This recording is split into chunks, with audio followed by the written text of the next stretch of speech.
Salah satu kawasan religi di Kediri yang dikunjungi ratusan peziarah adalah makam Syekh Abdullah Mursyad. Kehebatan almarhum dalam menyebarkan agama Islam melalui kesenian tak putus mengundang decak kagum. Makam Syekh Abdullah Mursyad berada di Desa Bakalan, Kecamatan Grogol, Kabupaten Kediri. Kisahnya sebagai tokoh yang menyebarkan agama Islam di Kediri sejak abad 14 menjadi cerita turun-temurun dalam berbagai versi. Ketua Takmir Masjid yang juga juru kunci makam, Abu Mansur mengatakan, Syekh Abdullah Mursyad menggunakan seni sebagai dakwahnya kepada masyarakat. Ada yang mempercayai jika Mbah Mursyad itu masuk keturunan Nabi Muhammad Shallallahu Alaihi Wasallam yang ke-24, kata Abu Mansur kepada bacaini.id, Kamis, 6 Mei 2021. Menurut versi Kiai Ala Mansur di daerah Kolak, Kecamatan Ngadiluih, Syekh Mursyad dikenal memiliki kelebihan yang luar biasa pada abad 14 dan 15 pada masa kerajaan Majapahit. Mbah Mursyad mengalahkan Ki Ageng Tukum yang melakukan sayembara pernikahan putrinya. Beliau berhasil meladeni tantangan Ki Ageng Tukum untuk mengalirkan arus Sungai Brantas. Ki Ageng Tukum sendiri diakini sebagai sosok Patih Gajah Mada pada masa kerajaan Majapahit di era kepemimpinan Raja Hayam Wuruk, papar Abu Mansur.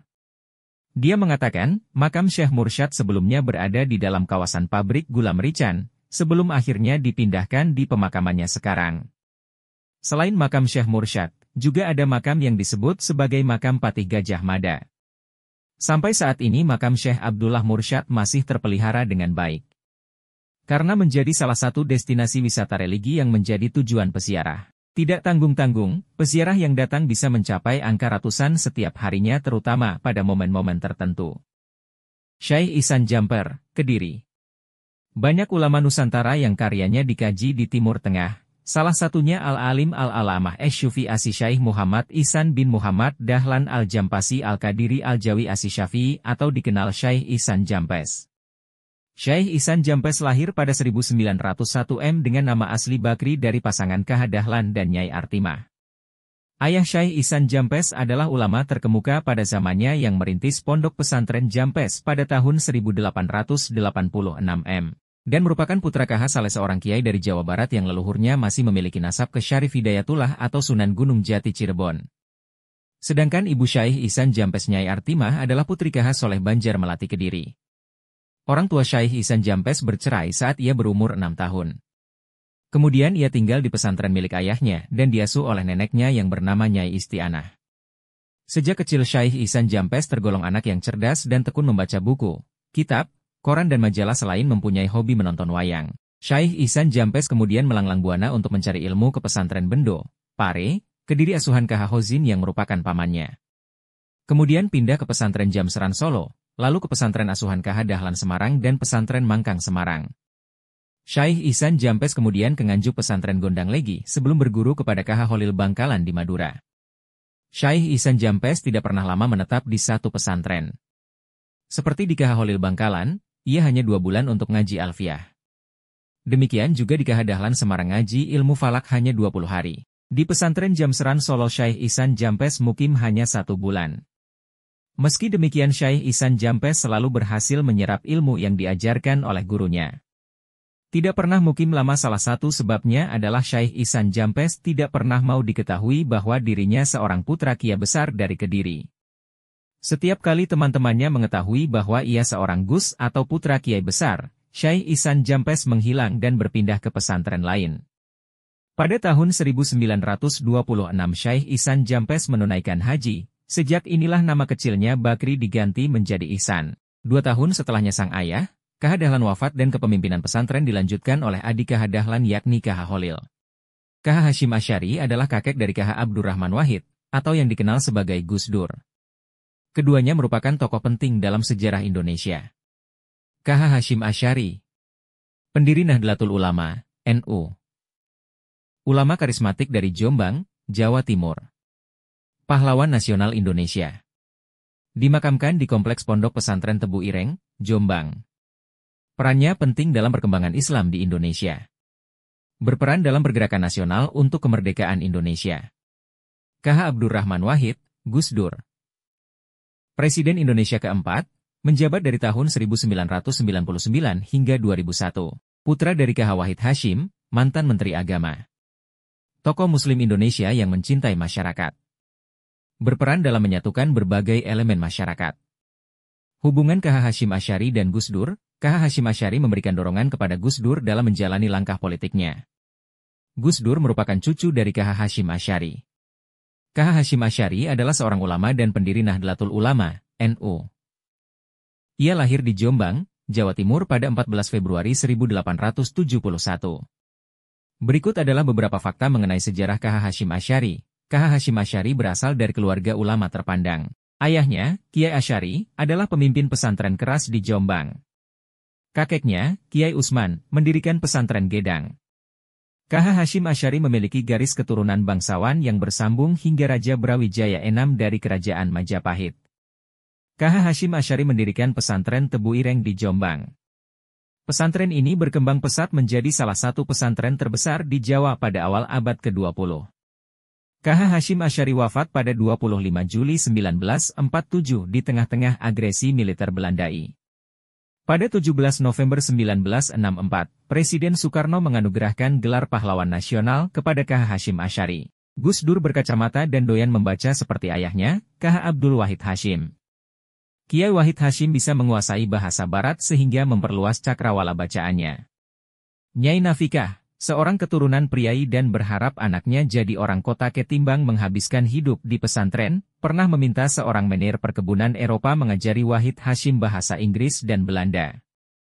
Tak heran, selain bahasa Arab dan pelajaran agama Islam, Wahid Hasyim pun akhirnya bisa berbahasa Inggris dan Belanda. Aktif seperti ayahnya dan mempunyai wawasan luas, Gus Dur sebagai pimpinan NU di masa Orde Baru adalah salah satu oposisi terkuat rezim Soeharto.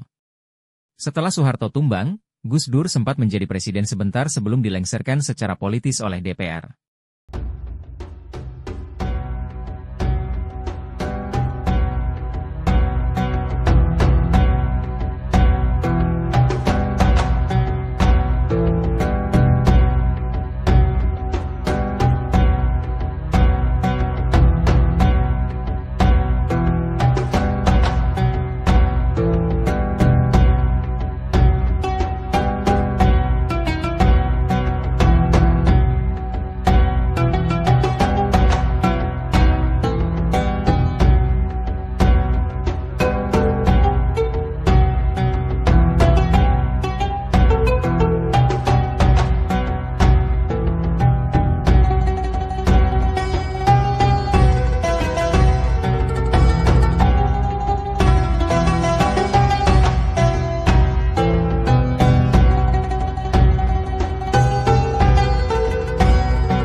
Said Sulaiman Mojo Agung adalah seorang ulama yang mendirikan pondok pesantren Sidogiri di Pasuruan, Jawa Timur. Ia juga dikenal sebagai penyebar agama Islam di Pulau Jawa. Berikut ini adalah sejarah Said Sulaiman Mojo Agung. Said Sulaiman wafat di Kampung Batek, Mojo Agung, Jombang, pada tahun 1780 m. Ia dimakamkan di Dusun Rejo Slamet, Desa Mancilan, Mojo Agung. Makam Said Sulaiman menjadi tujuan peziarah dari berbagai daerah. Said Sulaiman memiliki banyak keturunan yang menjadi ulama di Indonesia. seperti Syekh Holil Bangkalan, Syekh Siddiq Jember, Syekh Abdul Hamid Pasuruan, dan Syekh Ali Akbar. Sayyid Sulaiman pernah menjadi penasehat Untung Surapati. Sayyid Sulaiman pernah mondok di Ampel, Surabaya, dan berguru kepada Mbah Soleh Semendhi di Pasuruan. Sayyid Sulaiman pernah menjabat sebagai Kodli di Kanigoro, Pasuruan. Sayyid Sulaiman Mojo Agung adalah pendiri Pondok Pesantren Sidogiri. Perlu diketahui bersama, bahwa nasab Sayyid Sulaiman bin Abdurrahman Basyaiban, berdasarkan kitab Hikmatul Ashiroh, yang selama ini dipercaya ternyata keliru. Menurut Dawuh KH. Nur Hasan bin Ghozi, keluarga Sidogiri, sudah lebih dahulu diajukan itsbat ke Turki dan Maroko. Setelah diproses selama 10 bulan, ternyata nasab Sayyid Sulaiman bin Abdurrahman Basyaiban dinyatakan tidak ditemukan, dinyatakan batal. Namun, pengajuan itsbat nasab dengan dasar 11 manuskrip, yang menyatakan Sayyid Sulaiman bin Zain Abdul Qadir, diterima dan tercatat sebagai keturunan Syekh Abdul Qadir Al-Jailani. Syahadah tersebut tertulis tahun 2021 Keturunan Sayyid Sulaiman banyak yang menjadi ulama di Indonesia, seperti Syekh Holil Bangkalan, Syekh Siddiq Jember, Syekh Abdul Hamid Pasuruan, Syekh Ali Akbar.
Syekh Jumadil Kubro adalah seorang wali muslim yang menyebarkan agama Islam di Nusantara.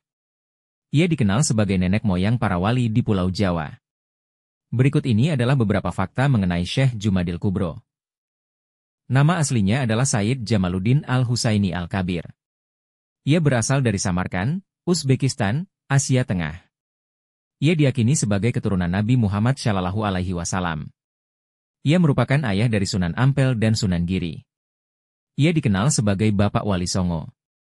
Ia menyebarkan ajaran Islam di Kerajaan Samudera Pasai, Semarang, Demak, Bojonegoro, dan Majapahit. Ia menyebarkan ajaran Islam secara pelan-pelan dan pasti. Ia mendekati para bangsawan dan penguasa untuk mengenalkan ajaran Islam. Ia mengajarkan mengenai perkenalan tentang agama Islam dan Tuhan yang harus disembah. Ia berperan besar dalam penyebaran agama Islam di Indonesia.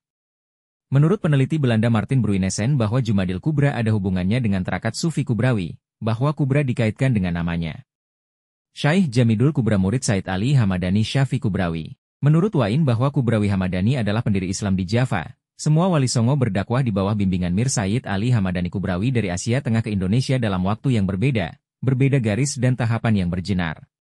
Menurut cerita, petilasan makam Syekh Jumadil Kubro ada di beberapa tempat, yaitu Wajo Sulawesi Selatan, Gunung Jali Bojonegoro, Terboyo Semarang, Turi Yogyakarta hingga Sentonorejo Mojokerto. Banyaknya petilasan dan peninggalan Syekh Jumadil Kubro menjadi bukti penting besarnya khazanah keilmuan Islam yang ada di Pulau Jawa. Karena itu, keberadaannya harus dihargai. Salah satu bukti literatur keberadaan Syekh Jumadil Kubro terdapat pada The History of Java, hal 127, karya Thomas Stamford Raffles.